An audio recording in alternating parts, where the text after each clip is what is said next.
Tá bom. Então, bom dia a todos e todas. Bom dia, Márcia, seja bem-vinda. É uma alegria enorme contar com a sua participação aqui hoje. Esse grupo de pesquisa, ele é formado por alunos de graduação, né, e pós-graduação da UFMG, mas tem outros participantes, pesquisadores, que também não estão vinculados ao UFMG, mas que são interessados no tema, né? Bom, gente, a maioria aqui conhece a Márcia Rosa, mas para quem não a conhece, eu vou fazer uma breve apresentação. A Márcia Rosa é graduada em Psicologia pela UFMG, tem mestrado em Filosofia pela UFMG e doutorado em Letras também pela UFMG. E tem pós-doutorado em Teoria Psicanalítica pela UFRJ, pós-doutorado em Psicologia pela UFMG e pós-doutorado em Psicanálise pela Paris 8. 3 pós-doutorados. Não vou fazer mais nenhum, agora acabou. Chega. É professora adjunta do Departamento de Psicologia, né, da UFMG, nossa colega, com atividades na graduação e pós-graduação. Tem experiência profissional em psicologia clínica, na linha de psicanálise, e trabalha com os temas da teoria clínica psicanalítica, psicopatologia psicanalítica, epistemologia das classificações. É coordenadora do Laboratório Transdisciplinar Família, Parentalidade e Parcerias Sintomáticas, LabTrans. E o campo de pesquisa dela atual é biopolítica e psicanálise, de qual corpo se trata, né? Por isso que nós a convidamos para falar sobre esse tema. Então, Márcia, eu agradeço muito a sua disponibilidade para vir aqui conversar com a gente hoje. Eu sei que você tem muitas atividades na UFMG e que não é fácil conseguir um horário aí livre, né? Então, agradeço demais por ter aceitado o nosso convite. Nesse semestre, a gente está estudando o tema psicanálise política e cultura digital, então nós convidamos alguns professores e professoras da UFMG para conversar com a gente sobre esse tema. O primeiro encontro foi com o professor do curso de Direito, Marco Antônio, que você conhece, né? E teve como tema o governo dos algoritmos, com essa pergunta, a morte da política. E esse é o nosso segundo encontro, né, sobre biopolítica. A gente lê o texto que você nos enviou, né, do Lohan, que tem como título Biopolítica da Norma Trans. Então, a gente vai fazer o seguinte, eu vou abrir a discussão, fazendo uma pergunta mais geral, assim, para você falar livremente. Depois da sua fala, eu vou passar a palavra para o Samuel, que ele acaba de entrar no programa e está pesquisando esse tema aí no doutorado, né? Vai começar a pesquisa dele, para fazer um comentário, uma pergunta, e depois eu vou passar a palavra para as pessoas que quiserem fazer comentários ou perguntas, tá? E aí eu vou pedir para as pessoas, então, levantarem a mão, a gente vai seguir na ordem aí, do levantamento das mãos. Bom, assim, para introduzir a pergunta, retomando aí a noção de biopolítica em Foucault, ele elaborou com a biopolítica uma nova concepção de poder, né? E ele vai dizer que o surgimento da tecnologia e biopolítica do poder se produz a partir do século XVII, do século XVIII, e ele vai mostrar como que essa distinção grega, né, que se fez célebre com a política de Aristóteles, essa divisão entre bios, que seria a vida da polis, como a busca do bem viver, e zoe, né, que é a vida natural, que é comum ao homem, aos animais, vai deixar de ter sentido com a biopolítica, porque as duas dimensões vão se misturar, né? E a vida que seria natural ou biológica vira objeto de políticas de administração da vida. Então, Foucault vai trabalhar com esse pressuposto de que as técnicas de sujeição, normalização que vão surgir no mundo moderno vão recair essencialmente sobre o corpo humano, sobre a sua sexualidade, sua saúde, sua herança biológica, racial, higiene, né, maneira de relacionar-se com o próprio corpo. E aí, a partir desses elementos, vai ser feita a individualização, né, que é o nome que ele dá, acerca do normal e do anormal, do perigoso, do seguro, do saudável, do doente. Então, não só o aspecto político da vida passa a ser objeto de controle, mas também o aspecto biológico de cada indivíduo e da totalidade dos indivíduos reunidos aí numa sociedade. A vida de cada pessoa passa a ser objeto de controle mas também a vida de todas as pessoas unidas aí sobre o aspecto da natalidade, expectativa de vida, etc. Bom, pensando no contexto atual, a multiplicidade dessas novas propostas de identidades e formas de vivenciar o corpo e a sexualidade, isso é uma marca da nossa época. E essa multiplicidade, ela tem sido, né, discutida e pensada até como um movimento subversivo, assim, de resistência a esse controle dos corpos e da sexualidade. E, fundamentalmente, como um movimento contra essa biopolítica do que é chamado de norma hétero, né? Que tem produzido tanta segregação e violência contra a população LGBTQIA+. Né?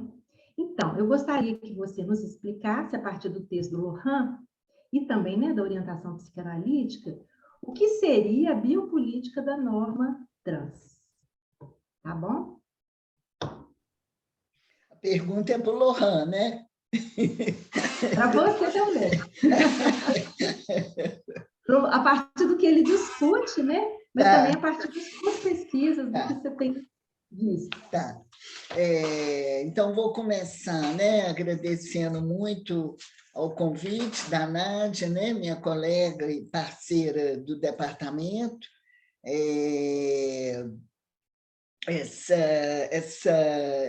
trabalho, né, com esse tema da biopolítica, ele foi, né, eu estou concluindo esse trabalho, tem mais ou menos um ano e meio, não, 1 ano e meio, 2 anos que a gente vem trabalhando aí esse tema,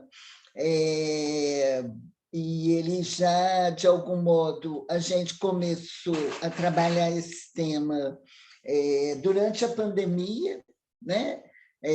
Não especificamente a biopolítica, mas aí a gente chegou lá e entrou nela, que deu origem, né, a essa primeira publicação, que tem esse título, né, Nada Será Como Antes. A gente juntou aqui o material que a gente produziu aí durante o contexto da pandemia, e durante esse contexto mesmo, nós abrimos aí esse campo de pesquisa que tem esse tema aí, né, que Nádia mencionou, psicanálise biopolítica, de qual corpo se trata, né? Então, nós estamos, nesse momento, finalizando a editoração do material que nós produzimos aí, né, percorrendo essa discussão nos textos, em alguns livros do Foucault. A gente seguiu aí ponto a ponto esses livros. Então, nesse novo livro, vamos ter aí algumas várias apresentações aí sobre a discussão que o Foucault faz sobre isso, mas o nosso interesse é colocar isso numa interlocução com a produção da psicanálise, né? Então, eu pensei em trazer para vocês o texto que eu passei para vocês, é o texto que o Lohan nos autorizou a incluir na publicação do livro, né? Até mais ou menos início de outubro, a gente deve estar fazendo esse lançamento. Esse texto, de algum modo, ele já circula, ele está no Lacan Quotidien, e ele foi publicado numa revista mais específica, né, e localizada aqui, é o Correio da Escola Brasileira. Nós estamos reapresentando ele porque o nosso contexto de difusão e de debate é um pouco mais amplo, né, do que o contexto específico aí da instituição analítica. Então, o que eu pensei em trazer para vocês foi parte do que é a minha contribuição, que vai estar incluída como capítulo desse livro, né? Eu já redigi, mas ainda não coloquei título, né? Mas a questão é colocar aí em interlocução as duas concepções de corpo que são produzidas aí em meados dos anos 70 pelo Lacan e pelo Foucault. Né? Meados dos anos 70 estão todos dois vivos, todos dois têm, nesse momento, uma produção muito reconhecida, muito rica, muito extensa, né? E é interessante, então, a gente perguntar, né, quais são os pontos de conjunção e de disjunção entre o corpo, que, tal como aborda Foucault, né, e Lacan, aí, em meados dos anos 70. Eu brinquei aqui com a Nádia que a questão trans a gente vai tratar com Lohan, porque nessa minha pesquisa, né, o que me interessou mais foi a questão da criança, do corpo da criança. Eu me interessei principalmente nisso, eu não vou trazer essa discussão aqui hoje, porque, né, nós temos aí em pauta o corpo trans, mas eu me interessei nisso para fazer a interlocução com o Foucault de os anormais, aonde há toda uma discussão aí sobre a questão da criança. Então, o corpo, que em princípio, né, fez aí o meu campo aí de discussão, foi o corpo da criança. Mas, né, o texto do Lohan, eu acho que ele está aí, está em pauta, a gente pode conversar, porque eu venho acompanhando aí essa discussão sobre a questão trans. Que, aliás, até é preciso fazer uma pequena retificação. Essa tradução que eu passei para vocês comete um lapso, né? Ao invés de usar o termo transexualidade, usa o termo transexualismo, né? Então, é um ponto aí a ser corrigido, né? É questão de tradução, mas, né, queria observar. Então, para ganhar tempo, eu vou pedir aí à Nádia para regular meu tempo, porque eu não tenho ideia do tempo, né, que eu preciso para expor aqui os meus argumentos e o meu percurso. Então, você me controla aí, tá, Nádia? Me orienta com relação ao tempo. Eu vou ler, porque eu acho que com isso eu, né, apresento a coisa em menos tempo, de um modo um pouco mais articulado. Tá? Então, em que medida o corpo lacaniano e o corpo Foucaultiano se aproximam, em que medida se estranham? Poderíamos encontrar ressonâncias de uma concepção sobre a outra? Em quais pontos? Para o ensino de Lacan, em meados dos anos 70, o outro, o grande outro, é o corpo. Então, a alteridade radical, né, com a qual se opera aí, a partir de 68, a lógica do fantasma, é o corpo. Né? O Lacan vai dizer o outro, o grande outro, é o corpo. Então, nesse momento do ensino de Lacan, a gente tem dois pressupostos fundamentais, um de que o outro, o grande outro, é o corpo, e uma segunda reformulação, aonde o sintoma é algo que acontece a esse corpo em sua alteridade mesma. Então, teríamos aí os dois, digamos, pontos, né, para construir a noção de corpo do Lacan de meados dos anos 70.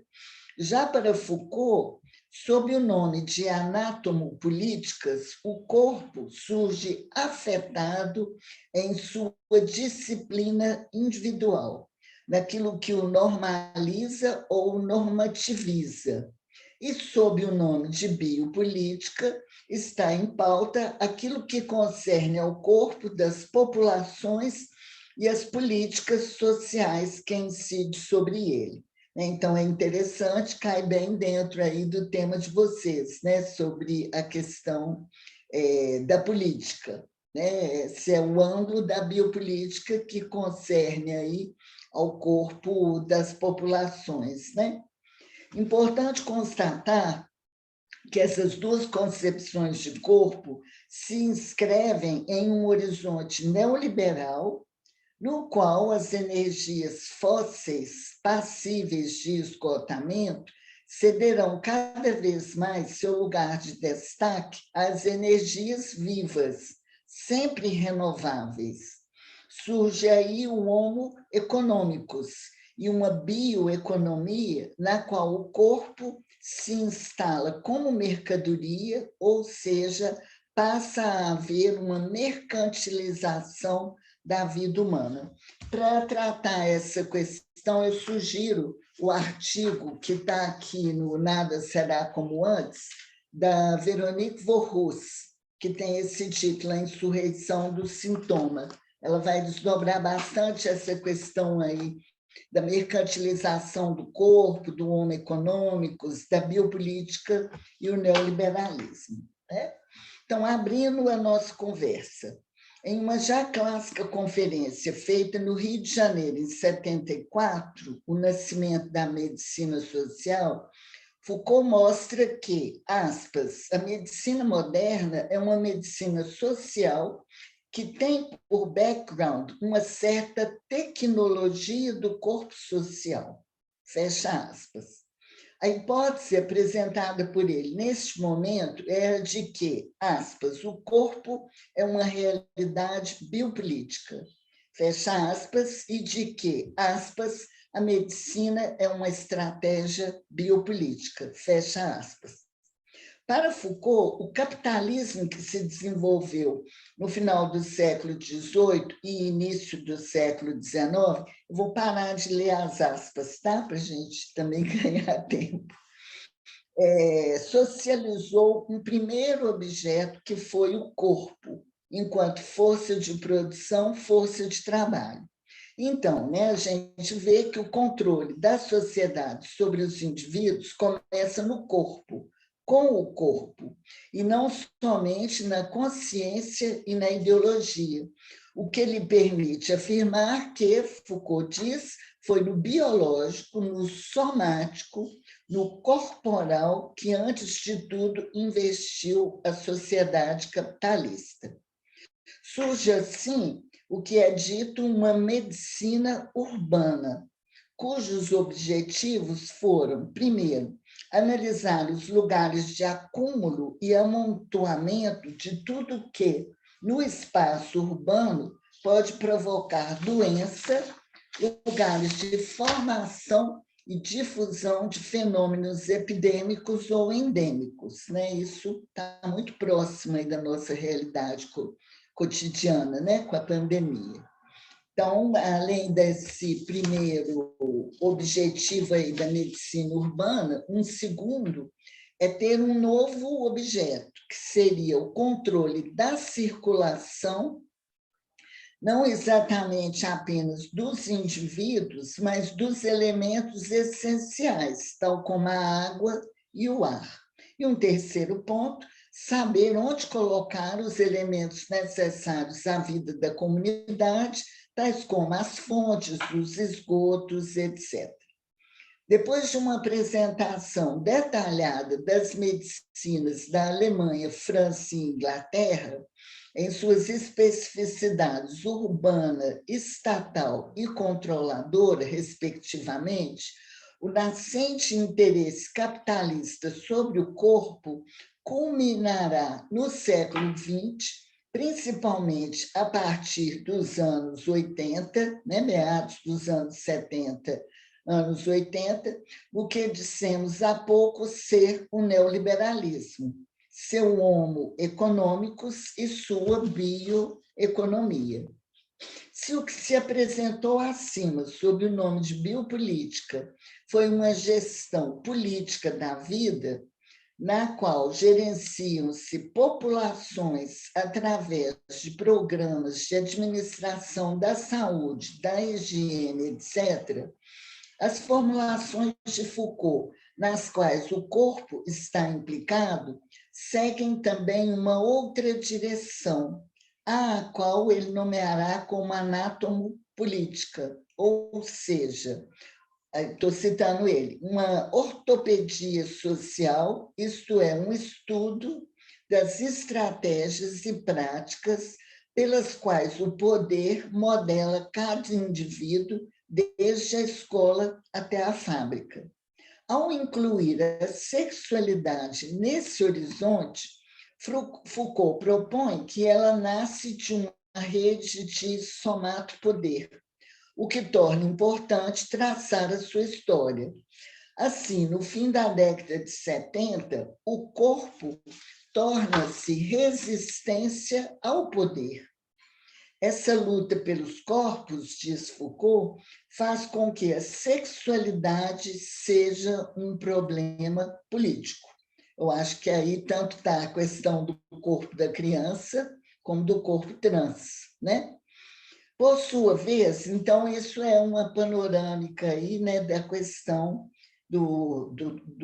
da biopolítica e das anatomopolíticas aí no Foucault, nessa época, né, meados dos anos 70.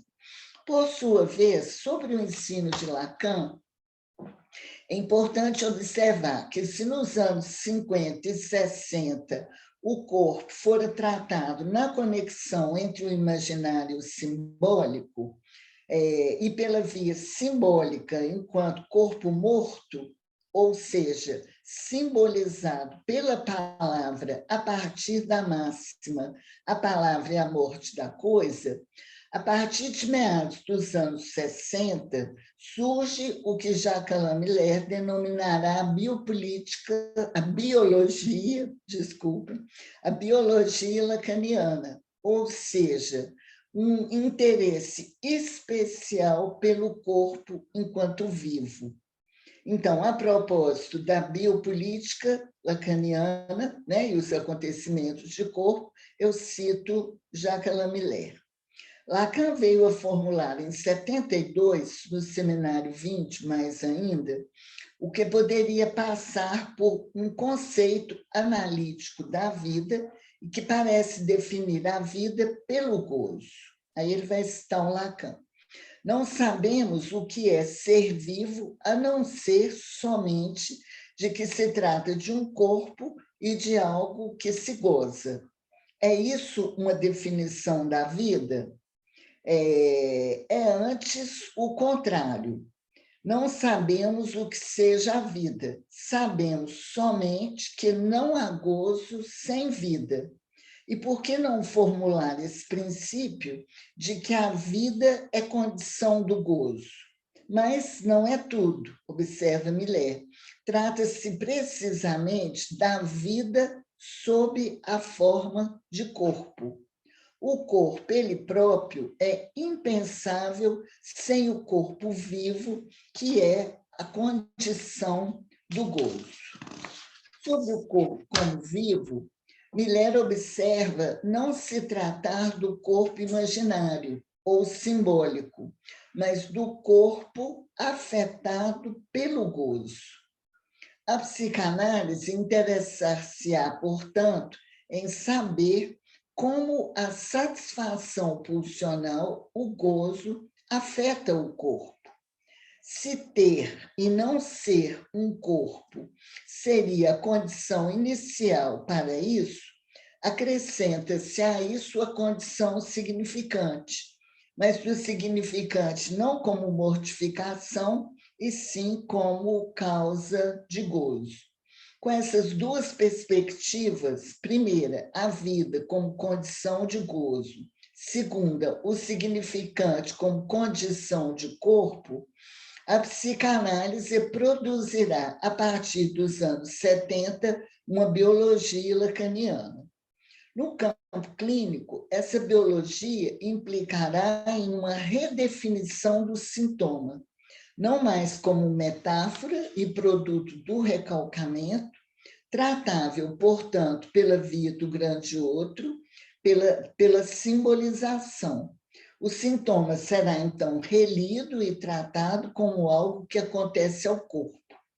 Nessa redefinição lógica do sintoma, Lacan, tal como o apresenta Miller, vai ler o sintoma como gozo, né? Então, Miller vai dizer, se o sintoma é uma satisfação da pulsão, se ele é gozo condicionado pela vida sobre a forma do corpo, isso implica que o corpo vivo é prevalente em todo o sintoma.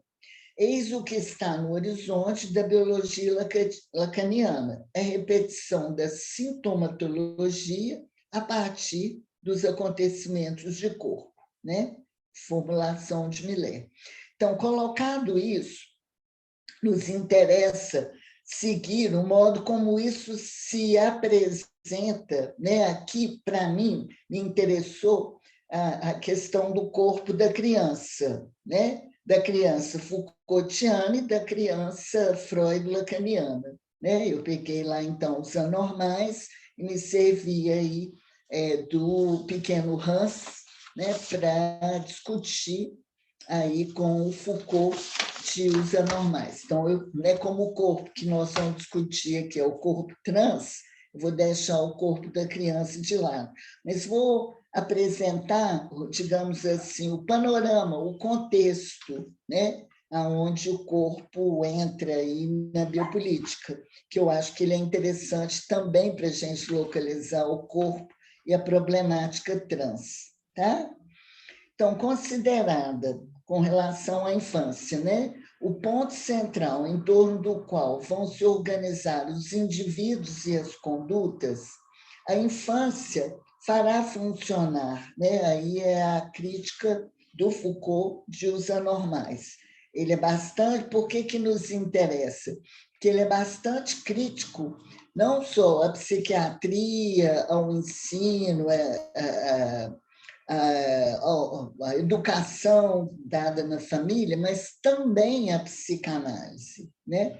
Vocês devem ter a ideia de que o Foucault localiza a psicanálise do lado dessas disciplinas anátomo-políticas, que têm essa função disciplinar e normativizadora, né? E ele vai fazer isso colocando a psicanálise, o procedimento analítico como um procedimento confessional, né? Ele entende o dispositivo analítico como um dispositivo de confissão que se insere num contexto bem maior que ele vai construir assim com muita minúcia e muita precisão, numa máxima que seria falar de sexo, né?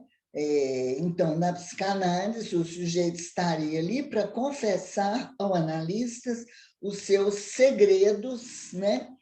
Há um imperativo, me fale, confesse aí os seus segredos, a sua intimidade sexual, em função de uma normatização, né? Porque ele coloca a psicanálise aí no campo do dispositivo disciplinar. Por isso é que eu acho que é importante a gente trazer isso até para fazer uma interlocução crítica com o Foucault, né? Mostrar que não é disso que se trata. Tá?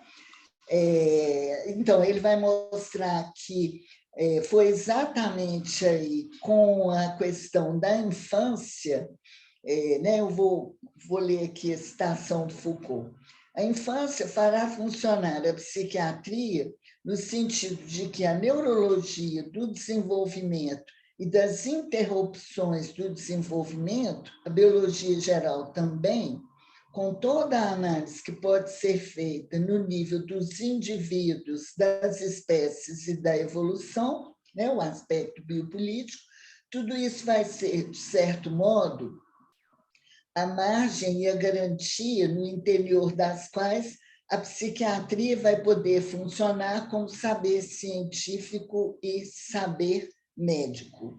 A infância e a infantilidade da conduta oferecem à psiquiatria não exatamente uma doença ou um estado patológico, mas um estado que, sem ser patológico, nem por isso é normal. Uma vez estabelecido esse estado geral de anomalia, que não é sintoma de uma doença, construir-se-á aí cito Foucault, toda uma história desse pequeno povo de anormais. O que o Foucault está fazendo nesse momento é construindo aí a genealogia, né, da noção de anormal.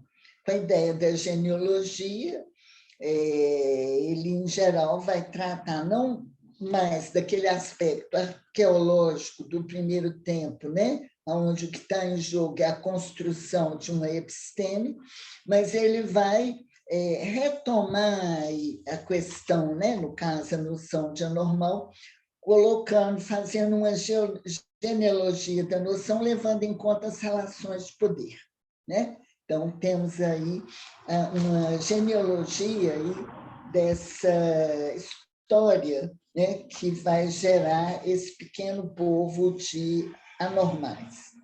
Então, Foucault vai abordar esses anormais não apenas sob o viés da biopolítica, né, porque ele vai mostrar como que se estabelecem ali as políticas, né? Os Anormais é um livro construído muito sobre laudos periciais de sujeitos que eram avaliados pela psiquiatria, né, da época para serem considerados normais ou anormais e para serem encaminhados aí aos tratamentos hospitalares, né, psiquiátricos hospitalares. Então, Foucault os aborda não apenas sob o viés das políticas públicas higienistas, com suas cruzadas, né? Por exemplo, no que toca às crianças, as cruzadas anti-masturbação, que visavam disciplinar e normatizar o gozo infantil da população, mas ele aborda também esse pequeno povo de anormais em termos individuais, aonde ele localiza o que ele denomina as disciplinas anátomo-políticas. E aí, então, nesse contexto, ele vai fazer, né, a crítica à psicanálise, já se referindo agora aos anos 70, né? Eu vou citar um comentário do Foucault, que está aí nos Anormais, né? Ele observa que, quando se discute sobre dar educação sexual para as crianças na escola, e isso em 74, que é a data do curso, trata-se de uma tapeação, na medida em que, por trás da suposta educação, o que ocorre é um exercício de poder e controle operado por uma série de aparelhos repressores. Eu acho que toda essa discussão sobre o corpo da criança, ela pode ser redirecionada para a discussão sobre o corpo trans, né? Eu acho que abre-se um campo aí bastante interessante. Então, fazem 2 séculos que nos dizem: deem-nos seus filhos e o poder de você sobre o corpo sexual deles, sobre o corpo de prazer, será mantido. E agora vêm os psicanalistas e começam a dizer: nos deem a nós o corpo de prazer das crianças. E também o Estado, os psicólogos, os psicopatologistas, etc., dizem: deem a nós, deixem conosco essa educação. Então, para Foucault, o giro que leva do causar a morte ou deixar viver ao causar a vida e deixar morrer, esse aqui é um ponto fundamental, né? Porque a biopolítica ela vem desse giro do que ocorria, digamos, na Idade Média, onde o soberano podia causar a morte ou deixar viver. Isso estava sob a jurisdição dele ou, digamos, do pai de família, né? Então, com a entrada aí, né, na modernidade, digamos assim, e esse giro aí no interesse das forças que importam, passa-se a uma posição de promover ou causar a vida ou deixar morrer. Esse é o lema da biopolítica. Nós vimos isso na pandemia, né? A quem é que nós vamos preservar a vida e quem é que nós vamos deixar morrer, né? Vimos como na Itália deixou-se morrer os idosos, né? Porque não havia como tratar. A gente poderia pensar sobre o deixar morrer os trans, né? Que está aí também como uma discussão da política em relação ao corpo trans nesse momento. Então, continuando com Foucault. Para Foucault, o giro que leva, né, de uma posição a outra, e aí que constitui, né, o ponto principal aí da política, da biopolítica, faz com que o poder sobre a vida se desenvolva a partir do século XVII nesses dois polos já mencionados, que são a biopolítica, onde o que trata é a vida e o corpo das populações, e as disciplinas anatomopolíticas, né? Onde a gente vai ver todos os micropoderes, né? Essa rede de poderes aí, a família, a escola, o exército, etc., etc. Então, no que toca à biopolítica, cabe ainda ressaltar que Foucault mostra como, a partir da metade do século XVIII, houve um centramento no corpo-espécie, no corpo transpassado pela mecânica do ser vivo, no corpo transpassado pela mecânica do ser vivo. Há uma a proliferação, os nascimentos e a mortalidade, o nível de saúde, a duração da vida. Tais processos são assumidos mediante uma série de intervenções e controles reguladores. Então, isso constitui aí uma biopolítica da população. Já as disciplinas anatomopolíticas do corpo humano centram-se no corpo como máquina. E aí, no corpo como máquina, né, entra isso que Nádia já mencionou, das tecnologias. Né? Se vocês quiserem discutir um pouco mais aí as tecnologias e a técnica, eu acho que o texto da Vorrus é muito interessante, né, para desdobrar aí esse ponto. Então, centram-se aí no corpo como máquina, no seu adestramento, na sua integração em sistemas de controle eficazes e econômicos. Então, estão incluídos aí escolas, colégios, casernas, ateliês, prisões, conventos, forças armadas, hospitais, locais de produção, família, psicanálise, né, psiquiatria, pedagogia, etc., etc. O modelo disciplinar trabalha tanto com a interiorização da norma, quanto com a descrição da estrutura em rede das técnicas de assujeitamento. Temos aí a estrutura em rede, né? Que vocês pesquisam aí pela via do digital, né? Então, são os micropoderes que funcionam, né, como uma capilaridade, né, em redes. Na década de 70, a introdução do termo dispositivo especifica técnicas, estratégias e formas de assujeitamento desenvolvidas pelo poder.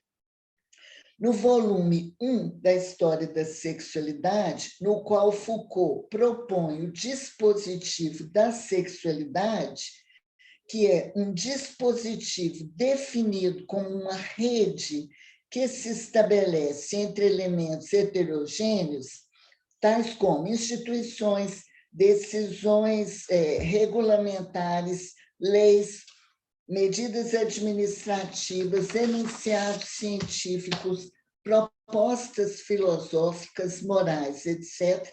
Esses elementos podem ser resumidos nos termos o dito e o não dito.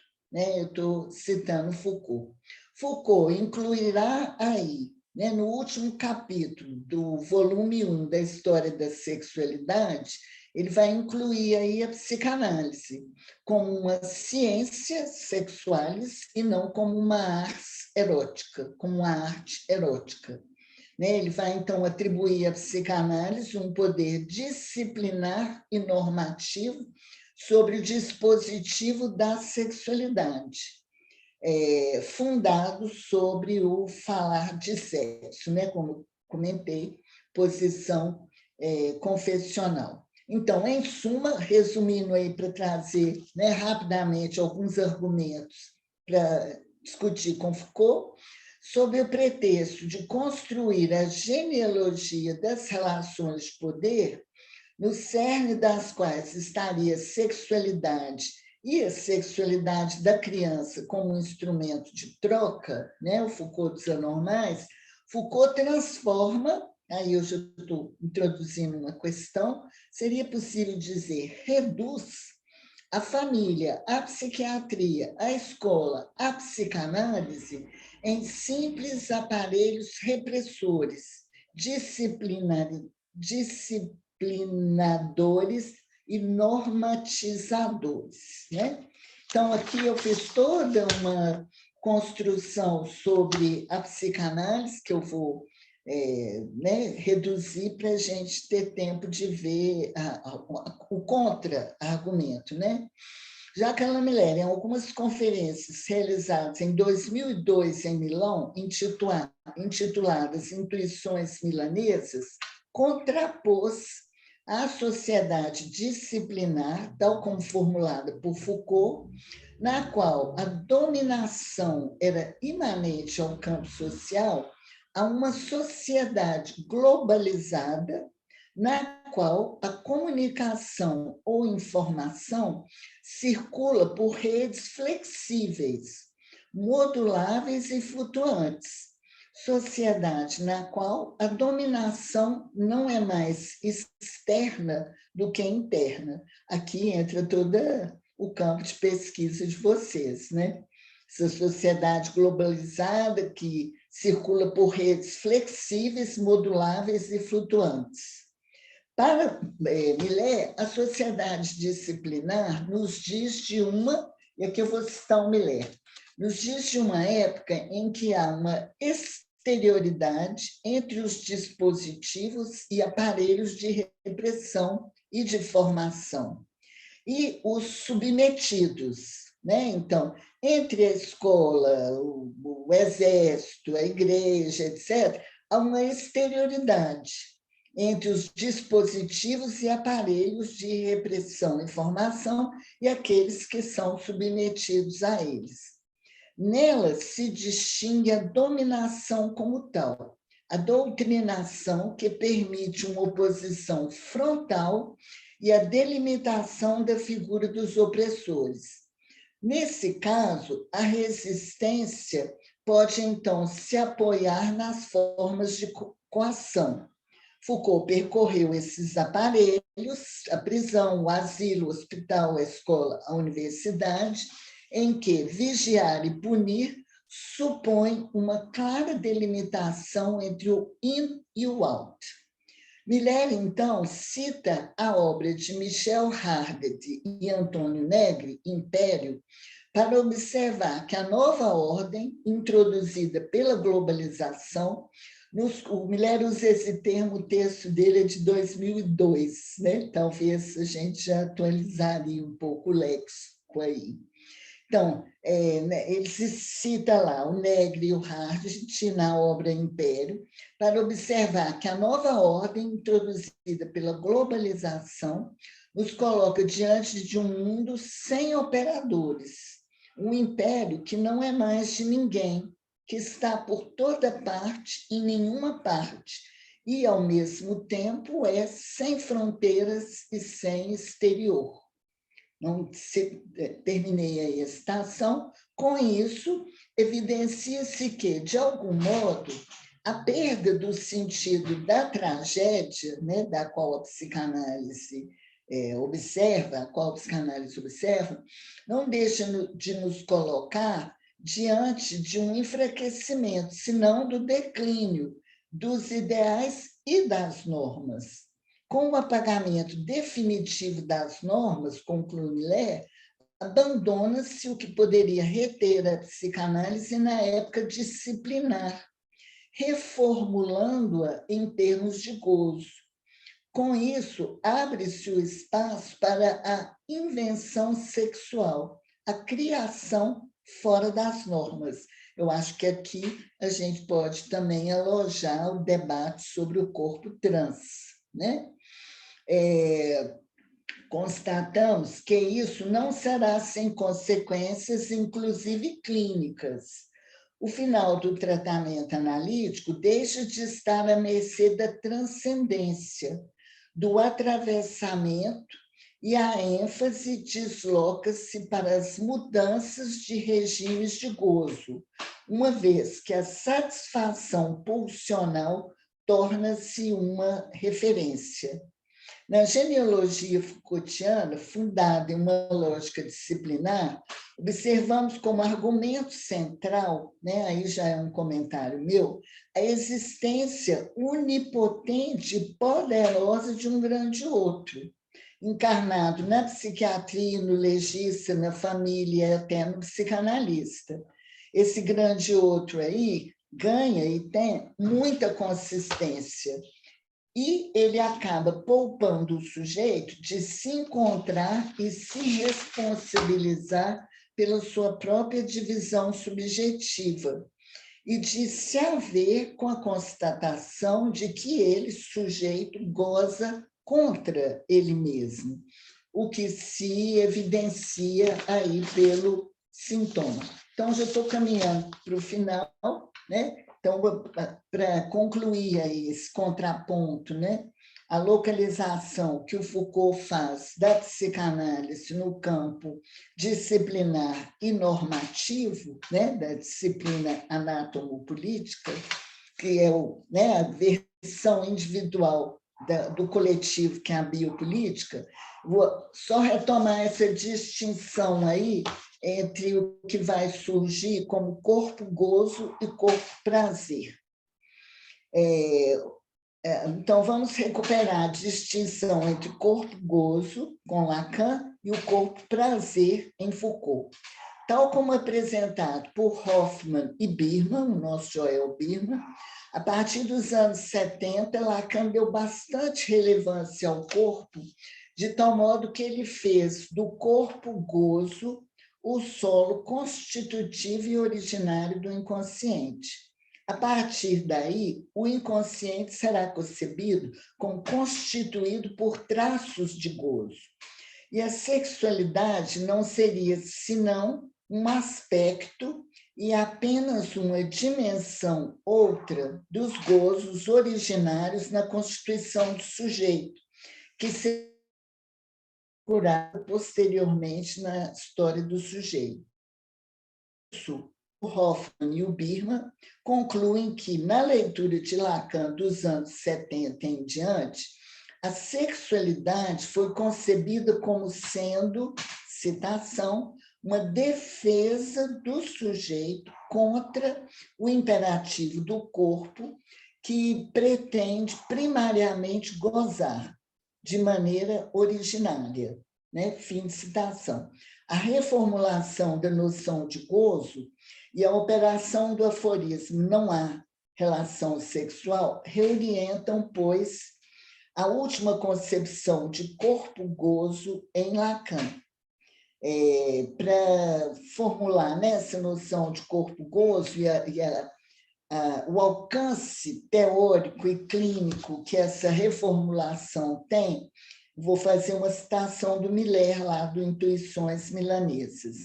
Isso quer dizer que não é a sedução, não é a ameaça de castração, não é a perda do amor, não é a observação do coito parental, não é o Édipo, que é o princípio do acontecimento fundamental, traçador de afetação, porém a relação com a língua.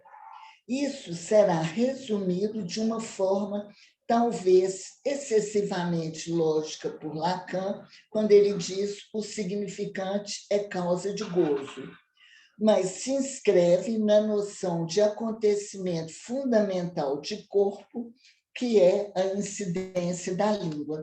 Então, o que acontece ao corpo fundamentalmente? Acontece a operação, a sulcagem, né? Tal como a gente pode lembrar lá no Litura Terra, né? Os significantes que caem abrindo os sulcos. Então, há uma sulcagem dessa superfície lisa do real corporal pela chuva de língua, né? Agora, vamos ver, então, o corpo-prazer em Foucault. Né? No que toca ao corpo-prazer de Foucault, enunciado no curso de 74, 75, Os Anormais, Foucault o apresenta em contraposição ao corpo-desejo da psicanálise. Evidencia-se que o poder disciplinar incidia sobre esse corpo-prazer, visando, através da obediência, transformá-lo em corpo dócil. No volume 2 da História da Sexualidade, o uso dos prazeres, através do resgate do exercício da sexualidade na Grécia Antiga, Foucault retoma esse corpo-prazer, enfatizando que no exercício grego da sexualidade não é o corpo-desejo que está em cena, mas o corpo-prazer. O Joel Birman e o Hoffman discutem bastante isso. Eu vou citar agora um outro estudioso de Foucault, mais próximo da gente, que é o Oscar Cirino. Para Cirino, a partir da sua leitura do volume 1 da História da Sexualidade, A Vontade de Saber, Foucault considera que a psicanálise desempenha vários papéis simultâneos no dispositivo da sexualidade. Cito ele: sem negar o mérito da psicanálise ter rompido com o conjunto perversão, hereditariedade, degeneração, a psicanálise fixaria a sexualidade no sistema de aliança matrimonial e familiar e funcionaria como um elemento diferencial na tecnologia do sexo, permitindo a alguns eliminar seus efeitos patológicos. Né? Fim de citação. A propósito desse volume, né, aí da História da Sexualidade, Cirino observa que, no capítulo Ciências Sexuais, Foucault opõe a arte erótica, chinesa ou indiana, cuja verdade é extraída da própria prática sexual e que visa basicamente o prazer, ele contrapõe à ciência sexual ocidental, a psicanálise é aí incluída, cuja matriz é dada pela confissão e por um imperativo, fale, né? Falar de sexo. Ao finalizar o percurso desse volume, Foucault reitera a sua aposta no corpo-prazer, ao invocar o que ele chama uma outra economia dos corpos e dos prazeres. Economia que nos libertaria da submissão, eu vou citar o Foucault, a uma austera monarquia do sexo, a ponto de voltar-nos à tarefa infinita de forçar seu segredo e de extorquir a essa sombra as confissões mais verdadeiras. Eu já estou concluindo. Ao propor a invenção de novos modos de vida e prazer, regidos pela intensidade e plenitude, Foucault toma como exemplo as saunas, nas quais, aí eu vou citar o Cirino citando Foucault, né? Nas quais, sem que se esteja aprisionado em sua própria identidade, em seu próprio passado, em seu próprio rosto, encontra-se pessoas que são para você o que você é para elas, nada mais do que corpos, com os quais combinações, fabricações de prazer serão possíveis. Né? Então, fim de citação. Ao se referir à história da sexualidade de Foucault, Miller entende haver aí, né, citação, não uma explicação de Lacan, mas uma explicação de Foucault com Lacan. Voltamos ao nosso ponto de início. Todos dois estão no mesmo horizonte, né, meados dos anos 70, tratando a questão do corpo, né? Então, não porque esse assunto da sexualidade estivesse ocupando o psicanalista, mas porque, a partir de O Cuidado de Si, né, que é um dos volumes aí do Foucault, com o qual Foucault deu sequência à vontade inicial de saber e de falar de sexo, fez-se necessário a ele revisitar essa noção de si. Eu não vou desenvolver aqui, ficaria muito longo, mas o falar de sexo encontraria um limite que faz com que o Foucault comece a tratar dos cuidados de si. Haveria aí um certo retorno sobre isso. Maurice Blanchot observa Miller, percebe haver na história da sexualidade de Foucault um apaziguamento em relação às produções anteriores, sobre o qual Miller indaga finalmente, o que teria apaziguado Foucault? E ele constrói aí uma hipótese, né? Para Miller, há aí um contra-ataque à noção de dispositivo de sexualidade em benefício do corpo e dos prazeres, isto é, do corpo-prazer. O contra-ataque às ciências humanas, entre elas a linguística, a etnologia e a psicanálise, deslocar-se-á agora para o dispositivo da sexualidade, tendo a psicanálise no seu centro. Para tal, Foucault não se apoiará em qualquer disciplina ou prática, mas, eu vou citar o Miller, na utopia de um corpo fora do sexo, cujos prazeres múltiplos não estariam reunidos pela ferula da castração. Eu acho que essa ideia do corpo-prazer que se exerce nas saunas, né? Sem nenhuma subjetividade, sem cara, sem identidade, sem rosto, né? Uma pura experimentação do corpo em relação ao prazer, diria um pouco aqui disso que o Miller concebe como uma utopia de um corpo fora do sexo, cujos prazeres múltiplos não estariam reunidos pela ferula da castração. Vou fazer um parêntese aqui, só porque me ocorreu isso agora, me evocou aqui agora um pouco a criança perversa polimorfa do Freud, né? O corpo aí como experimentação de um prazer disseminado, mas isso, né, me passou agora aqui pela cabeça.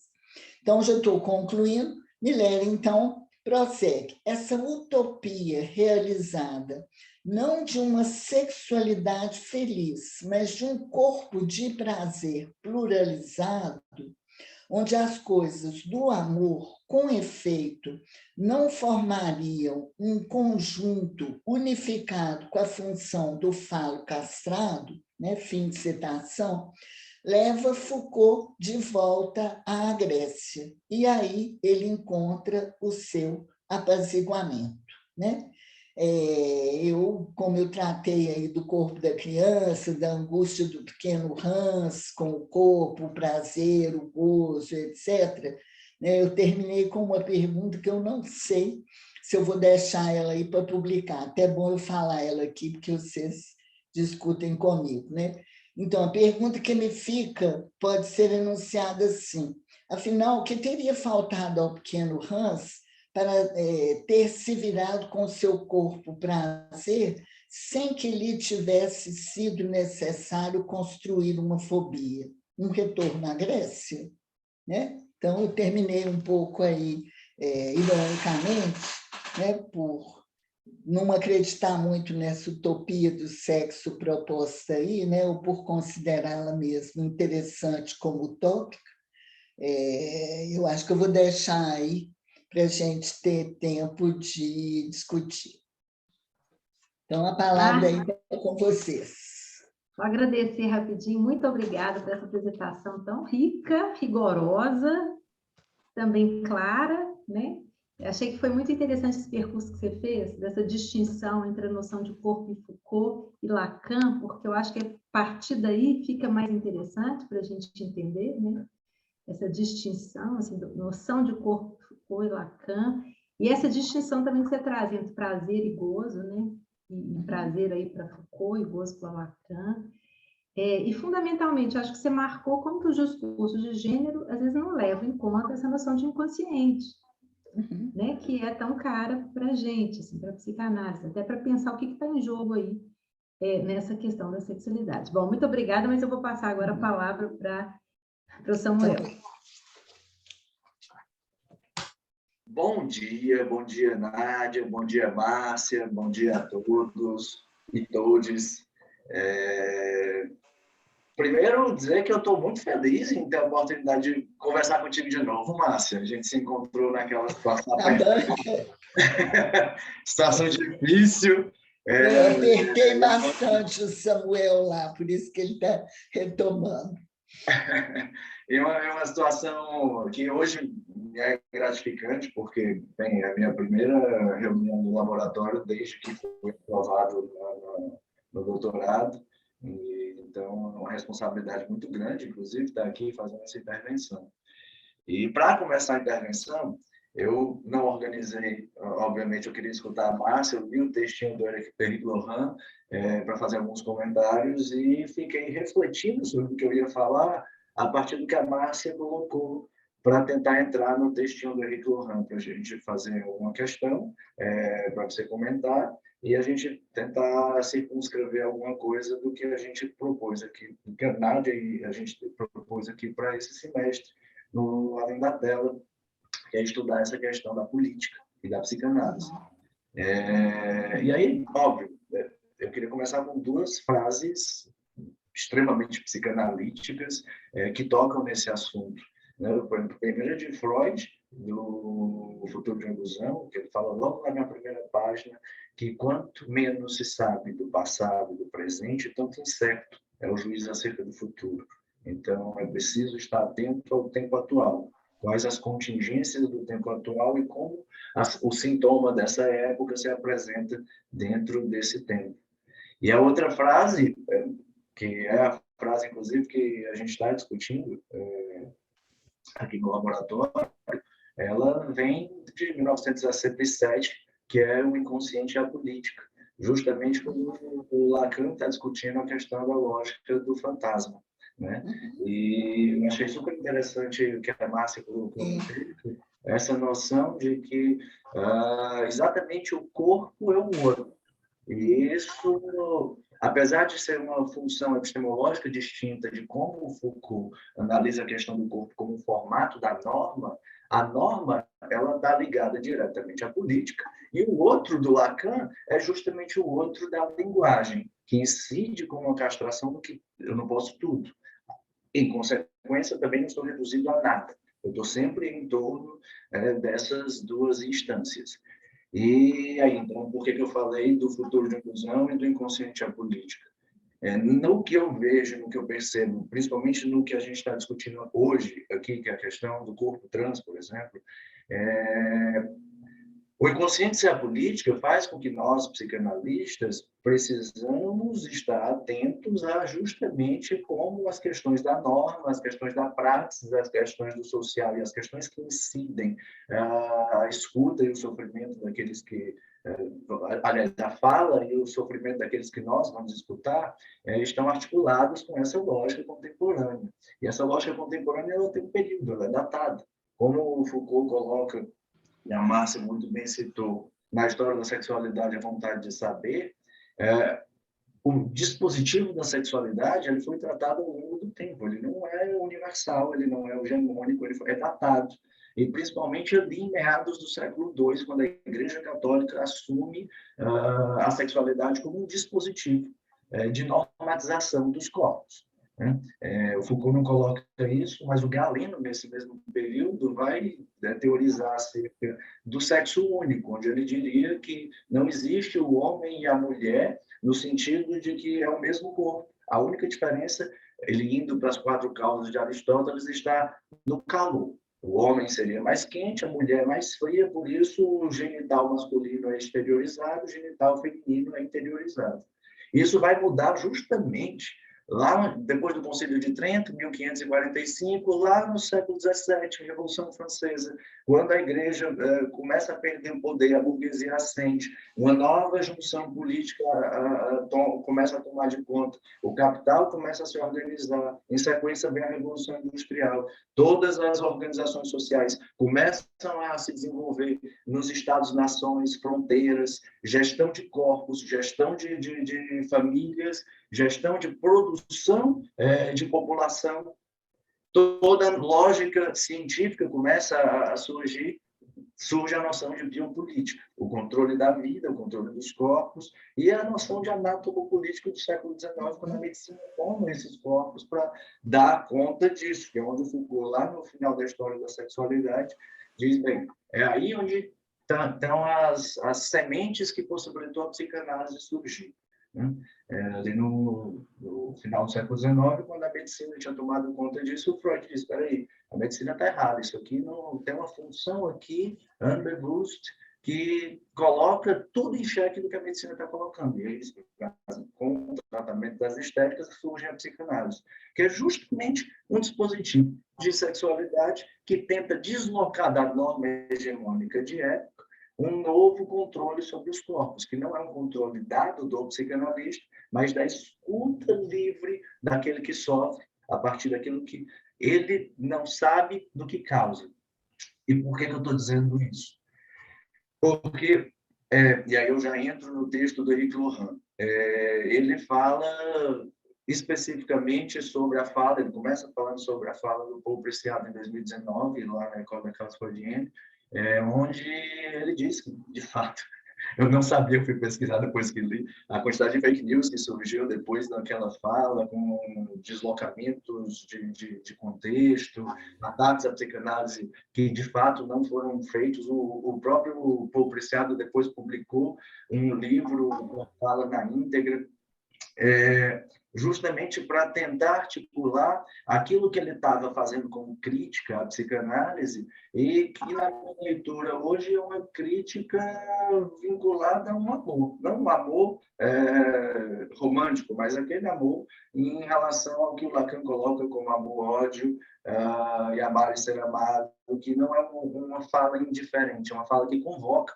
nós, psicanalistas, a refletirmos nossos lexos, nossa estrutura política e como a gente está situado no regime da diferença sexual, dentro daquilo que o Paul Preciado coloca como uma mutação, né? Que ele disse, bem, essa ideia da binariedade de sexo e gênero, tratada pelos psicanalistas como os limites da linguagem entre o homem e a mulher, e ele bem diz, né? A gente sabe que o Lacan não é biologicista, ele não reduz a sexualidade à genitalidade, ele fala do significante, a teoria do significante é isso que articula o inconsciente como política, o inconsciente como um sujeito articulado com o outro através da lógica significante. E é sabendo disso que, lendo o texto do Henrique Lohan, escutando a fala da Márcia, inclusive a fala da Márcia me agrada muito mais do que o texto do Henrique Lohan, porque toca necessariamente em questões que me são muito caras sobre esse distanciamento entre o tempo atual e a lógica capitalista, e como o próprio Henrique Lohan coloca esses protocolos, como ele coloca o protocolo trans-holandês, como ele é tratado em relação a várias questões que estão envoltas com produção de câncer, o tratamento, inclusive, de gestão de risco de pessoas trans, como isso para jovens adolescentes é muito perigoso, porque a gente ainda não sabe no médio e longo prazo, qual as consequências disso para o próprio corpo. E aí, tem a questão... Então, e aí, essa própria questão, eu não senti no que o Henrique coloca, porque o Preciado ele tem um texto, um livro, né, chamado Texto Junk, que ele vai falar da era farmacopornográfica. E ele tem um termo específico para falar de pessoas trans. Ele chama de tecno-homem e tecno-mulher. E isso me é muito caro, porque ele vai fazer isso com a releitura do Foucault em discussão com a Donna Haraway, no Manifesto Ciborgue, ali no final dos anos 80, para dizer que a gente está nas voltas com uma espécie de transhumanismo e como os corpos biológicos eles estão em processo de mutação desde os estudos do John Money e do Robert Stoller ali nos anos 50 e nos anos 60, à medida que essa farmacopornografia são dois estatutos do capitalismo, dessa onda neoliberal que surgiria no final dos anos 70, mas que tenta tratar como comércio tanto a questão farmacológica de intervenção sobre os corpos, quanto a questão pornográfica de uso dos prazeres e dos desejos, usando, inclusive, a História da Sexualidade, volume 2 do Foucault. E aí ele faz essa discussão para dizer justamente uma oposição do que o Henrique Lohan fala.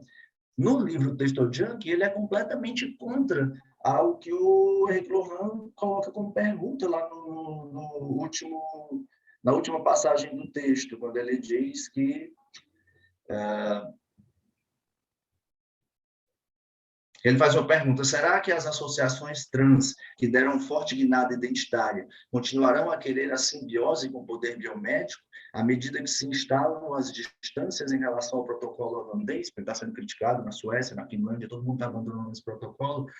E o congressado coloca essa questão para dizer, olha, pelo contrário, justamente o regime biomédico de controle dos corpos que faz com que a gente ache que uma pessoa trans necessariamente precisa fazer uma intervenção farmacológica ou cirúrgica. E isso é um engano, porque existem pessoas trans que não fazem uso de medicamentos. Elas usam daquilo que o Lacan coloca, que não é o órgão biológico que o trans recusa, mas recusa ele como significante. Mas não necessariamente precisa reduzi-lo a uma intervenção cirúrgica para passagem ao real do corpo, modificá-lo. Isso não é uma instância hegemônica. E ainda tem uma outra questão. Ele resolveu fazer o uso da testosterona para mudar o próprio corpo e mudar a semblante, mudar a voz e começar a ser reconhecido como homem fora do regime biomédico. Ele conseguiu, de alguma forma, comprar testosterona, foi estudar e começou a usar e administrar em si, o que ele mesmo diz que não recomenda, sem que um médico o acompanhasse, porque ele achava que estaria reduzindo o corpo dele ao poder biomédico hegemônico dentro de uma era farmacopornográfica. E aí tem algumas questões que são meramente psicanalíticas para discutir. E aí, inclusive, já faço... Só um minutinho, estou preocupada com o tempo. E aí eu já passo a pergunta para a Márcia. Então tá. No seminário 18, no seminário 19, o Lacan discute muito isso, inclusive é onde o Henrique Lohan vai trazer essa questão que ele trata da discussão com o Robert Stoller. O Foucault, quando faz a análise da história da sexualidade, ele está discutindo o dispositivo da sexualidade dentro de uma data específica no Ocidente, que não considera, dentro dos limites do estudo dele, outras culturas e outras formas de organização de linguagem, como a Kiron Telmeini fala dos Yorubás, na Nigéria, que não organizam sua sociedade divididos em homens e mulheres. São 26 formas de estar na sociedade, as famílias não são organizadas dentro do regime triádico, como a psicanálise foi construída por conta de sua época.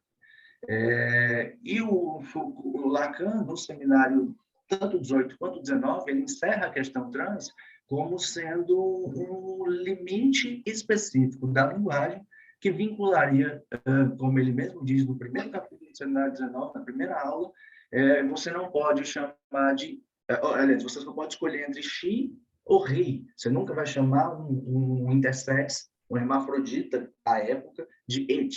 Então, significa que o limite da linguagem ele já incide pela própria cultura onde a linguagem está inserida. E eu percebo que existem pessoas que se identificam como pessoas trans, dissidentes da binaridade sexo e gênero, que não necessariamente precisam fazer intervenções nos corpos, e se colocam como mesmo sendo identificados. A gente tem sempre, a questão não é identitária, é aquilo que o Saint-Bussier coloca como pós-identidade. A gente não pode individualizar o corpo seguindo a mesma lógica capitalista, mas colocar ele em dialética, em contato com o outro, dentro dos dispositivos políticos de emancipação e de acordo comunitário, como hoje a psicanálise se colocaria dentro dessa questão biopolítica do controle dos corpos, diante dessa discussão de pessoas que se recusam a seguir as normas do contemporâneo, diante de uma linguagem que a gente já sabe que é datada. Eu acho que, né, aí volta para mim agora, né? Se você quer comentar, responder. Eu acho que o Samuel abre aí, né, um campo de discussão, de interlocução. Ele evidencia, né, como é que esse campo de interlocução aí, ele é propício a polêmicas, né? Eu acho que é um campo rico exatamente por isso, porque a gente está num espaço onde a gente pode conversar sobre isso, né? Quando eu sugeri esse texto, vocês viram que a minha questão de pesquisa aí não é a questão trans, né? Eu trouxe o texto do Lohan, que eu sei que, né, além de tratar a questão do corpo, né, que é a questão da biopolítica e da política trans, eu achei que o Lohan recupera e com muita fineza e precisão clínica o debate da psicanálise com a questão trans. Eu não vou gastar assim muito tempo para trazer toda a argumentação e a discussão contemporânea que a MP, né, e as escolas, a Associação Mundial de Psicanálise e as escolas, né, a ela ligadas, estão fazendo sobre essa questão, mas eu vou deixar indicado para vocês. Aí, no próprio texto do Lohan, tem a referência da publicação cotidiana que é feita na AMP, que chama Lacan Quotidien. É uma publicação tipo jornalística, né, que é online, ela existe online, e ela vai fazendo o debate a partir da psicanálise com as questões da contemporaneidade. Então, vocês vão encontrar lá muita referência, muita discussão a partir da psicanálise com a questão trans, posto que, né, o ano passado, 2021, parte de 2022, tomou-se como tema o ano trans. O Lohan toma aí a questão trans, né? Então, houve muita produção, tem um material extenso, tem o livro do Martí, que o Lohan cita. No pé de página aí do texto do Lohan, vocês já têm várias indicações de onde a psicanálise tem feito aí a interlocução com o movimento e toda a discussão trans, né? Eu queria observar 2 pontos, né? Vocês viram que a minha estratégia aqui ao construir o texto foi não apenas de trazer o Foucault, né? E as questões que o Foucault formula, as críticas e os pontos aí polêmicos, mas de mostrar como que, dentro do campo da teoria e da clínica psicanalítica, a gente tem elementos teóricos e clínicos para conversar com isso, né? Vamos chegar a um consenso? Eu creio que não, porque temos leituras, abordagens, proposições diversas, né? Quando o pequeno Hans se angustia, faz sintoma e é tratado, é escutado pelo pai, que se supervisiona com Freud, Isso é diferente de pensar o pequeno Hans como um corpo prazer, né? Ou me referia aí à criança perversa polimorfa, descobrindo e fazendo experimentações com relação ao próprio corpo, né? Por quê? Porque essa, né? E aí eu concordo, eu acho que é utópico essa ideia de que se o grande outro, a partir aí da lógica do fantasma, onde o Lacan formula, vem junto, o inconsciente e a política, se aí também ele formula que a alteridade a mais radical é a do corpo, né? O corpo vai ser formulado lá na terceira. O Lacan pergunta assim, de que é que nós temos medo? E ele vai dizer, nós temos medo do nosso corpo, né? Na medida em que há aí uma certa dimensão de alteridade radical do sujeito em relação ao corpo. Então, essa alteridade radical do sujeito em relação ao corpo introduz aí nas questões da sexualidade, sejam elas a sexualidade infantil, a sexualidade trans, o corpo da criança ou o corpo trans, elementos tais como a inibição, a angústia, o sintoma, né? O Lohan introduz aí com os protocolos químicos, né, a questão da morte e né, dos elementos que, ou seja, para dizer que essa ideia de um corpo que a gente experimenta, com o qual a gente opera na dimensão do prazer, sem angústia, né? Apenas no campo da vida, sem introduzir aí a dimensão da morte, ela é utópica, né?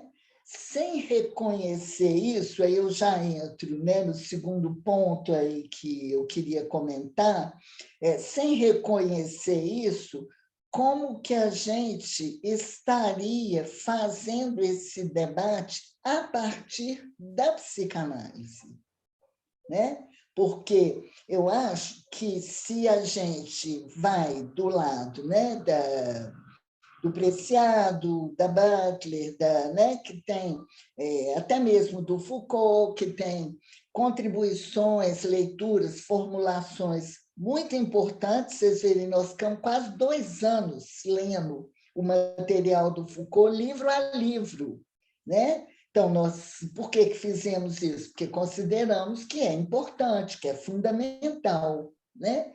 Mas, se ao fazer isso a gente se desloca para o campo do outro, que está desarmando os operadores clínicos e teóricos da psicanálise, a gente não contribui em nada para a sobrevivência da psicanálise, que a cada dia está mais ameaçada, né? Então, eu penso que, mais do que nos alinharmos ao discurso militante, ao discurso Foucaultiano, ou mesmo do Preciado, etc., é importante que, ao resgatar isso, a gente resgate também os nossos argumentos, os nossos instrumentos, os nossos operadores, né? Vou dar um exemplo, pegar um ponto aí específico que está na sua fala, que eu até não entendi muito bem. Você acha que o Preciado recoloca a questão do amor ou que ele retira a questão do amor? Eu não entendi muito bem. Samuel. Está falando no microfone. Quando eu coloquei isso, foi uma ideia minha quando escuto ele. Ele, não, de fato, não coloca a questão do amor, ele coloca a questão do amor porque ele está, na minha escuta, convocando a psicanálise a refletir, não apaziguar e não entrar num consenso, concordo plenamente com o que você colocou. Inclusive, eu acho que isso é um Frankenstein que a gente tem que correr, fugir. O Lacan mesmo, quando se valia de outras matérias, ele subvertia essas matérias, subverter a linguagem, a linguística, a matemática, a lógica. Então, a ideia não é que a gente vá entrar no regime das teorias queer ou nas teorias de gênero para rever a psicanálise e se adequar àquilo que eles estão reivindicando como posição política. Mas, quando eu digo amor, é porque é uma convocação a um debate, não é simplesmente um ataque vazio, como a gente escuta no livro negro da psicanálise, ou como alguns teóricos de outras abordagens fazem a psicanálise para dizer que a psicanálise morreu. Pelo contrário, eu sinto que isso é algo para colocar fogo para que a psicanálise continue sobrevivendo dentro de um período onde a gente está vivendo exatamente... Então, digamos o seguinte, que essas teorias... Digamos que essas teorias e esses movimentos que, enquanto cidadãos, né, a gente precisa acolher e até participar, e são muito bem-vindos e são necessários, eles não deixam de nos forçar a encontrar os termos com os quais a gente pode conversar com eles, sem fazer um apagamento aí, seja da clínica e da teoria analítica. Por que eu perguntei sobre o amor? Porque, por exemplo, aí voltando aqui ao Foucault, claramente o corpo-prazer do Foucault não leva em consideração de modo algum a questão do amor, isso fica muito claro, né? Quando ele toma como paradigma do corpo-prazer as saunas, né? Você vê que foi retirado dali a dimensão do amor e do desejo, né? Aquela formulação lacaniana do seminário da angústia, só o amor permite ao gozo ceder algo ao desejo, ela não opera aí, porque o operador único é o gozo, né? Chamado aí de corpo-prazer. E a crítica do Foucault é muito clara, ela visa muito claramente colocar, digamos, entre parênteses, a ideia do desejo, em benefício da ideia do gozo.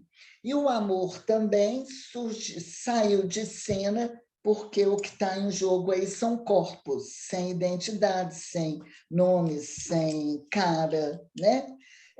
Aí a pergunta que eu faço seria algo assim. Primeiro, a gente pode lembrar, né, o comentário de Lacan de que o capitalismo forclui as coisas do amor.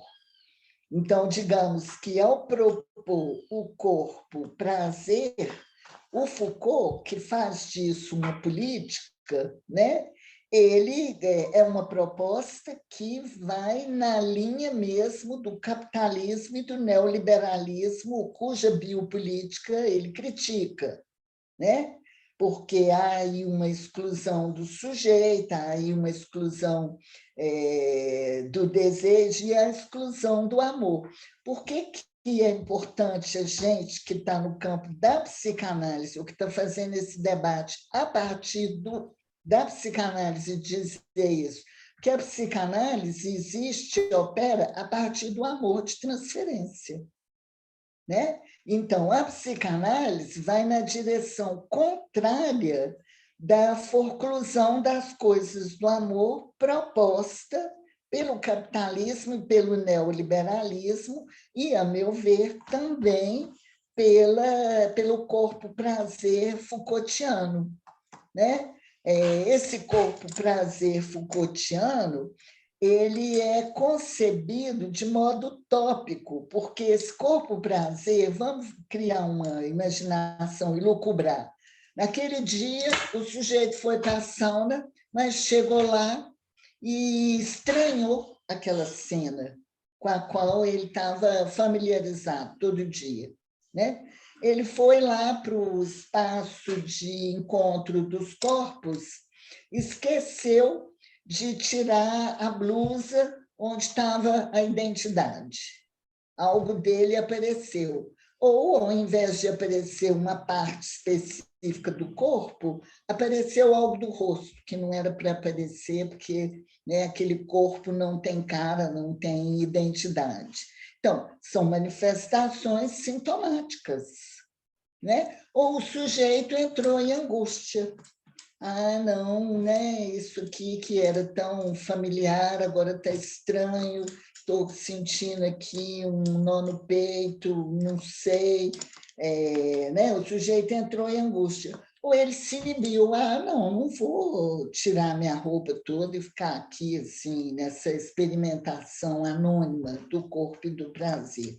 Ou seja, esse campo, ele não vai, assim, apenas e tão somente na dimensão da vida do corpo em função do prazer. Se isso fosse possível, a psicanálise não seria necessária. Estaríamos todos muito cheios de prazer, etc, etc. Então, nós sabemos que isso não existe, por isso que eu brinquei. O que será que faltou para o pequeno Hans? Um aí da Grécia? Que uma das críticas que se fez ao Foucault, quando ele propôs a arte erótica em detrimento da ciência sexual do Ocidente, a psicanálise aí incluída, é que o Ocidente não tem práticas de iniciação sexual tal como as que ele tomou lá do Oriente, digamos assim. Então, essa argumentação da arte erótica que ele tomou dessa outra civilização, digamos assim, né? Desse outro campo, ela não serve, ela não serviria como operador de leitura e de intervenção para a arte erótica ocidental, que se formula em outros termos, né? Na medida, então, que isso foi colocado ao Foucault, e ele mesmo formula e se dá conta dos limites e das contradições e dos problemas da história da sexualidade, dos volumes aí, né? São vários volumes, é que ele, então, vai se deslocar aí do falar de sexo para o cuidado de si, né? Então, ele vai fazer um movimento aí em direção a isso. Então, são dois pontos, né? Esse aí da questão do amor, e o segundo, que super importante, entrarmos, nos movimentarmos como cidadãos, são causas justas, necessárias, pelas quais a gente precisa militar, mas teórica e clinicamente a psicanálise não está... não é possível reduzir a psicanálise a esses argumentos, nem a essa militância. E nem é interessante, é bom ter alguma coisa que esteja em outro campo que não esse, que formule o discurso de um outro lugar que não esse, né? Eu penso assim. Então, queria trazer essa questão do amor e essa questão aí do lugar de onde a gente faz a interlocução. Mas, né, estou devolvendo aí a palavra para vocês. Tá, eu quero fazer um comentário. Primeiro, que eu achei muito interessante essa discussão que você traz, inclusive a questão da alteridade radical do sujeito em relação ao corpo, né?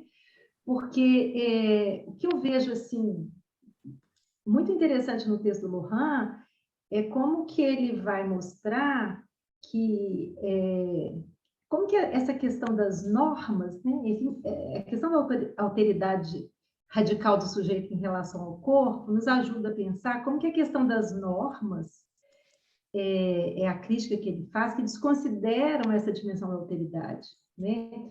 Ou seja, como que a própria busca por liberdade pode levar também a essa formalização de normas que enquadram o sujeito, que desconsideram a dimensão da alteridade, esse impossível de ser enquadrado. Eu acho que a crítica dele é essa, né? A essa normatização, que é uma biopolítica da norma trans, Isso não quer dizer que eu entendi a discussão que o Samuel traz.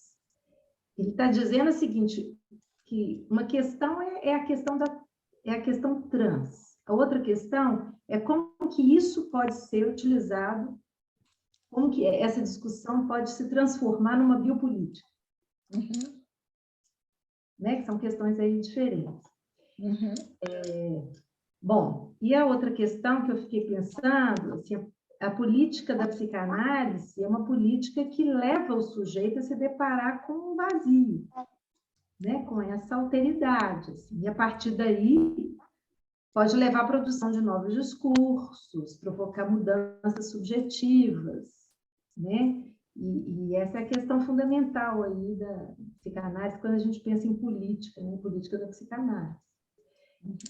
E aí eu queria marcar também dois aspectos da biopolítica na cultura digital, que a biopolítica, sem dúvida, ela vai assumir um alcance assim, impensável nessa cultura digital, né? A gente discutiu com o Marco Antônio como que as plataformas digitais elas são desenhadas aí para nos fazer permanecer o maior tempo possível online, né? Então, esse engajamento da gente na rede é o que faz com que os algoritmos possam aí captar esses significantes que nos representam, vamos dizer assim, né? E que também circunscrevem nosso modo de gozo, né? Para vendê-los aí no mercado. Então, esse poder do governo algoritmo, ele pode talvez ser pensado não como um micropoder, como Foucault coloca, né? Esses micropoderes dissolvidos em rede. Eu acho que está em questão é mais do que isso. Eu acho que tem aí um macropoder, que o Lohan vai trazer esse grande outro, né? Que tem um enorme alcance e opera sobre o que há de mais íntimo aí, né? De cada um. Então, eu acho que essa é uma questão muito importante que a gente tem que discutir. Né? Eu concordo com você. Entre o Foucault dos anos 70, né, e o nosso contexto atual, né, digamos aí, uns 50 anos de plataformas, etc., já, né, as coisas já não seriam aí, exatamente como no início também dos anos 2000, que é o texto do Miller, né? Intuições Milanesas, que a Marie-Hélène Bruce retoma naquele texto dela, né? O Inconsciente e a Política, vocês devem ter trabalhado ele aí. Queria lembrar duas coisas. Primeiro, que a discussão da biopolítica não nasce com o Foucault, né? Eu não gastei tempo com isso aqui, mas vou deixar a sugestão para vocês do livro do Roberto Esposito, Biopolítica e Filosofia, aonde ele faz aí na introdução e no capítulo 1 um rastreamento bastante extenso sobre a noção de biopolítica até chegar no Foucault. Vale a pena ler, vale a pena percorrer para quem está interessado nesse tema, porque a gente vai ver que essa discussão ela é bem mais antiga, né, do que o Foucault. E ela continua, né, lembrando aí isso que Nádia formulou. E a outra coisa é que dois professores aí da UFMG mesmo, não, acho que eles não são da UFMG, não. São dois professores universitários que são, deixa eu pegar o nome deles aqui, que são o Anditas Soares de Moura Costa Matos e o Francis Garcia Collado, publicaram recentemente, acho que eles são da UFMG, eu vou localizar aqui, Para Além da Biopolítica, que é uma retomada dessa discussão da biopolítica, mais além desse ponto no qual a gente está tratando a questão, né? Eles vão dizer aqui, ó, vou ler aqui só porque eu acho que isso interessa vocês, aí, vocês estão discutindo. partindo do complexo paradigma biopolítico desenvolvido por autores como Michel Foucault, Agamben, Esposito, Michel Hardt e Negri, Anditas e Francis propõem uma nova visão sobre o tema, considerando as condições políticas, jurídicas, econômicas e culturais que caracterizam nossa sociedade contemporânea, que não pode mais ser lida simplesmente como disciplinar de controle, de consumo ou do espetáculo. O capitalismo neoliberal se tornou uma amálgama que nega narrativas e vivências não submissas às suas determinações quantitativas, nootrópicas e autocontroladoras. Então, eles identificam a sua tradução na bioarpsiquia, em que o poder médico farmacêutico e dispositivos de subjetivação e dessubjetivação se voltam para a criação de um mundo produtivo e empreendedor. A biopotência emerge como conceito inovador que desativa os mecanismos tânato e necropolíticos, dos quais o capital se utiliza para garantir a sua autorreprodução. Eles vão, então, se servir do Deleuze, da Simone Weil, Emmanuel Cossia, Achille Mbembe, nunca sei falar o nome, Nicolas Rose, entre outros tantos, para dar voz à potência da vida em todo o seu excesso, em constante luta contra os micro e os macropoderes que pretendem nos domesticar. Então, eu acho que esse livro, deixa eu achar aqui, eu acho que eles são 2 professores aí, eu acho que eles são da UFMG mesmo, de outros departamentos.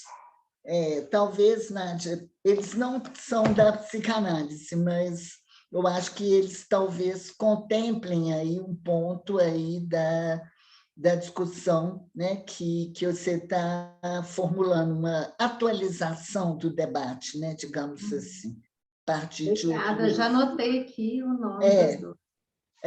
Posso até te dar, porque eu comprei um e ganhei um. Então, vou te dar um exemplar, tá? Obrigada. A Cíntia também está levantando a mão. Cíntia, eu acho que vai ter que ser a última pergunta, né, por causa do horário. Vamos lá. Rapidinho. Ei, Márcia, obrigada pela sua exposição. A minha pergunta, acho que até você já respondeu um pouco aí com essas ótimas sugestões de leitura, mas minha pergunta tinha a ver com uma frase do Lohan que me pegou muito no texto, né, ele falando que as fake news aí funcionam como uma câmera de eco. E aí eu queria até te perguntar assim, se você pensa, né, poderia pensar que a internet poderia, com esse controle de dados, né, como a Nath mencionou, a biopolítica, se seria a internet, então, com controle de dados, poderia controlar a vida e os corpos, né, assim, pensando que esse controle de dados ele pode ser entendido como um controle de corpos da contemporaneidade, assim, que nos movimenta, de que corpo que a gente fala na internet, né, assim, dessas mobilizações, inclusive políticas, como a Nádia colocou. Então, seria mais nesse sentido, apesar que você já trouxe algumas indicações de leitura, e depois eu até te pedir também outras indicações, caso você tenha, de filmes, de séries, que sejam interessantes aí para a gente complementar essa discussão que você trouxe hoje. Obrigada. Eu acho que, né, perguntar de qual corpo se trata, né, nas plataformas já implicaria singularizar algumas delas, né? Eu não sei se foi você mesmo, Cíntia, que está pesquisando a questão da anorexia masculina numa plataforma que apresentou aquele projeto interessante, né? Eu acho que não tem muito... Tá vendo como é que eu lembro, né? Eu acho que não tem muito jeito da gente responder essa pergunta sem particularizar, porque é óbvio que a internet exerce aí, né, um controle dos corpos, só que E aí eu acho interessante essa formulação feita pelo Miller, lá no Intuições Milanesas. Esse grande outro, embora ele seja, né, eu concordo com a Nádia, tem aí um macropoder, esse macropoder ele funciona de modo capilar, ele funciona em redes, ele não tem uma única cara. Ele não tem, né? Ele não tem a cara do soberano, ele não tem a cara, ele não está encarnado em um. Ele está diluído nessa rede flexível. Isso que faz com que, sem dúvida, ele funciona como um instrumento de controle, de poder, etc., né? Mas esse outro, ele é um outro plural. E ele é, de algum modo, sem cara. Ele só ganha cara quando você se fixa em uma rede, né? A rede lá das anorexias femininas, onde um homem precisa... Né? As anorexias femininas... Eu esqueci como é que é o contexto singular, mas, ou seja, quando o sujeito escolhe, né, aonde ele vai se localizar na rede, ali, nessa capilaridade, é que o grande outro configura ali uma face e ganha poder, né? Então, é diferente de um esquema centralizado e centralizador. Eu acho que, por isso, a argumentação do Foucault, ela tende, com toda essa questão da tecnologia, ela tende a encontrar alguns pontos de limite, né? Esse outro disciplinador, ele está diluído, né? Ele volta a ter cara, a ter poder, mas é a partir da sua escolha, né?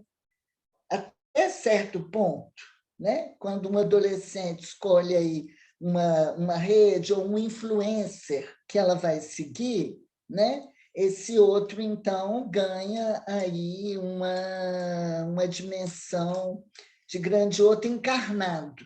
É como se houvesse uma transferência, num certo tempo, anônima, né? A transferência à rede. Depois você nomeia a sua transferência. Aí você vai seguir alguns influencers, alguns sites, eu vou ler lá o Lacan Quotidien, elejo, né, a École de la Cause como o meu grande outro, embora com algumas, né, questões. É diferente de um contexto centralizado e centralizador, né? O próprio... Ao mesmo tempo... Não, pode concluir. O próprio Preciado, que o que o Lohan denuncia é muito interessante. Ele foi convidado para um debate. Ele tinha, digamos, 15, 20 minutos, meia hora de exposição, e ele tinha 2 debatedores. O que ele fez? Ele subverteu o esquema, né? Ele gastou, digamos, era 1 hora, ele gastou 1 hora, ele ainda teria mais o que dizer, que ele não leu, então ele eliminou a possibilidade de interlocução, ele eliminou o debate. E mais feio ainda, depois ele vai publicar um livro denunciando que não deixaram ele falar. Ué, mas ele foi convidado para um debate. Por isso que é uma fake news, né? Ele usou isso, mais uma vez, para fazer uma crítica à psicanálise que virou moda, né? Por isso é que eu estou interpelando vocês aí, que a gente tem que ter um certo cuidado com isso, né? Para não entrar também nessa onda sem mostrar aí os nossos argumentos, né? Nádia, você ia falando, eu cortei. Está sem som. O microfone está desligado. Você falou que tem essa coisa sem cara na internet, mas que depois vai ganhando cara na rede, né? A partir dessas escolhas, desses percursos individuais. mas todos esses percursos individuais estão sendo monitorados para a construção de perfis. Daí o poder, né, por isso que é macro, né, nesse sentido desse alcance que tem, porque tudo que você faz ali, o tempo que você fica olhando uma coisa, outra, tudo isso está sendo monitorado, né? Então... Pois é, mas não existe uma central de monitoramento única. Ou você diria que existe?